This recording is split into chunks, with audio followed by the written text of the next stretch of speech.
What's up, you guys? It's your girl, the one and only Ash Brown, and this is Ash Brown Uncensored. On this program, I talk a little bit about everything. It may be pop culture related, but it's probably Ash Brown related. So you got to stay tuned to see what I'm going to talk about. And this is something that just randomly came to me over the course of the last 11 years. It's been a lot, y'all.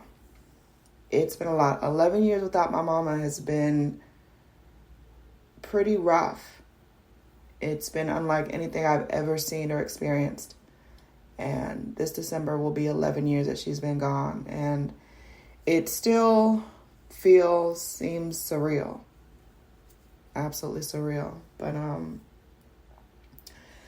was reflecting on a lot of stuff. And I guess I'm one of those people that kind of pulls everything into a billfold and I stuff it and push it into the back of my emotional closet and I just don't deal with it until I have to.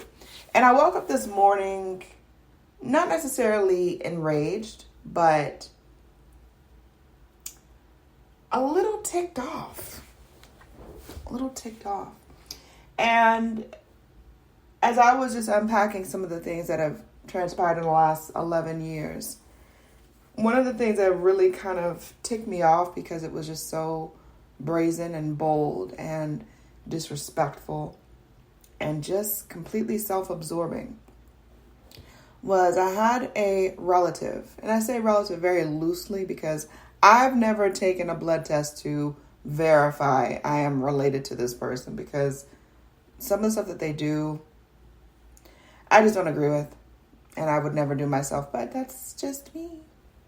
That's just me. No, this is the one relative that we had in Georgia before we actually moved. So I remember being super excited to meet this person and all the things. And then I met them. And I was just taking into account, okay, this is cousin, this is cousin here. And they had a very awkward energy about them. And I could tell at a young age that she was different. She wasn't like other adults.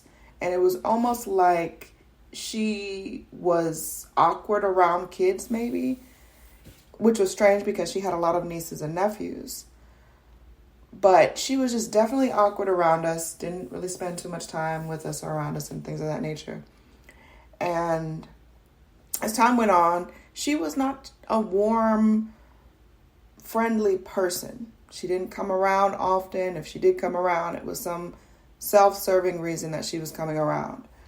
And life goes on and you don't really pay attention. You see this person randomly, maybe at the family reunion, and things go on. So life is going on. She doesn't check on my mom. She doesn't check in with my mom.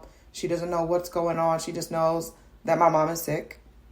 Doesn't call, doesn't stop by, doesn't anything. And it took when things got really, really bad that she and some other relatives came out to the hospital to visit with my mom. And then my mom passed.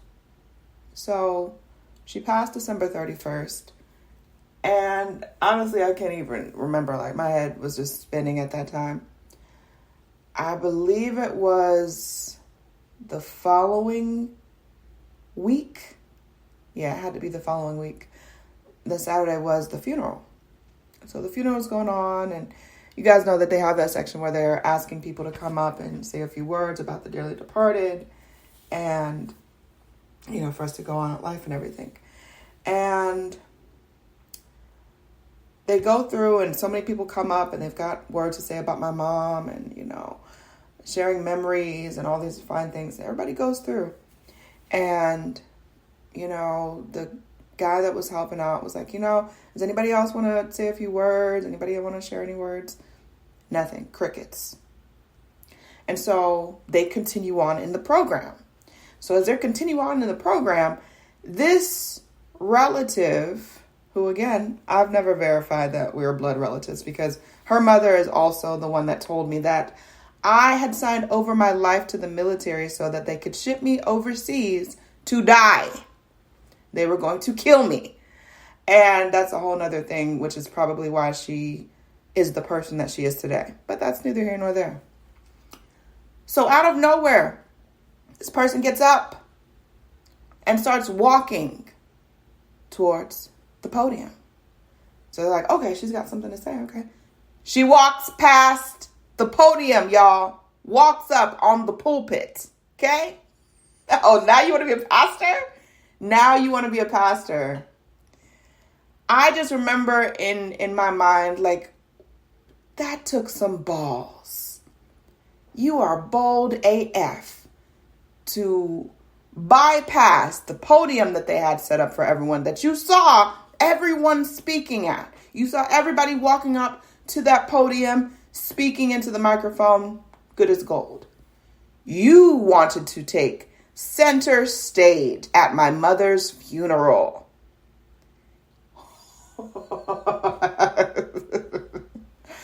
I remember just steaming like, how dare you? How disrespectful. How full of yourself. You just want to be on. Is that the first time you've ever been up to a pulpit? Like, there really are no words that can express what went through my mind in that moment. That she wanted to feel so special and, oh, her poor cousin and, oh, woo-de-woo. You didn't give a crap about my mother. You didn't. And you took that moment to be center stage for whatever reason, because your mother and father were not loving to you. I don't know why, and I don't care. But in that moment, the sheer just, I can't even put it into words. The fact that she did that, that further along told me this person is not well, they're not right. And I am over it. It. I mean, the audacity, the sheer audacity to get up there and now you want to have your heartfelt moment. Bullshit. Yeah, I said it. Bullshit. And this person, I will never see them ever again in life because I don't even want to breathe the same air as them. Because they're not a good person. They do things for show. They do things to feel important. And I just want no part of it. I want no part of it. I am a full-on adult. I am fully in charge of what is in front of me. And this person does not deserve to share the same air as me. Bottom feeder. Disrespectful. Self-serving. And just outright dark-hearted. Have no heart. You have no soul. And at the end of the day, I am over it. Over it. And I wish them well. But if they want to have a good day, they better not ever come across me. They better not ever come to have a conversation. Because we have nothing to discuss. We have nothing to talk about. Nope. And that's basically it. That's all I had to talk about. I was like, the sheer, like, y'all, you don't even understand. Like, it took the whole 11 years for me to come about that conclusion. What a self-serving moment. You want to feel special at someone's funeral? It's not all about you. And, you know, the craziest part of it for me was the fact that she did that. And there's so many people in the audience that didn't know the connection with my mom and didn't know that this person was not there. This person was not supportive.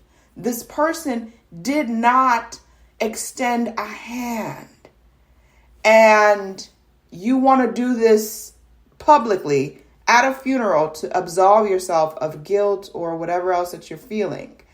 And how dare you? How dare you? And yeah, It's just, that really, really bothered me.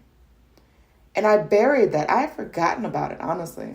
I don't know why I was triggered today, but that absolutely bothered me. But because I had my own grief to deal with, it's taken this whole time for me to come about that conclusion. Because it was a small, minuscule thing to happen, but very impactful and very transparent about people and their ulterior motives at someone's funeral. But that's neither here nor there. That's neither here nor there. But I appreciate you guys. Thank you so much for supporting the movement, which is Ash Said It, ashsaidit.com, all that good stuff. And hopefully you'll take from this, it is time to release those things. People like that are not happy with themselves. They're trying to do everything and anything to feel whole, to feel like they're not a bad person, to feel like they're a good person indeed. And they're just not good. So be aware of your surroundings. Be aware of those people that pretend, and not even well. They don't even pretend well, but they just pretend to be good and to be all about you. And it's complete opposite. So that's all I got to say. All right, y'all. Deuces.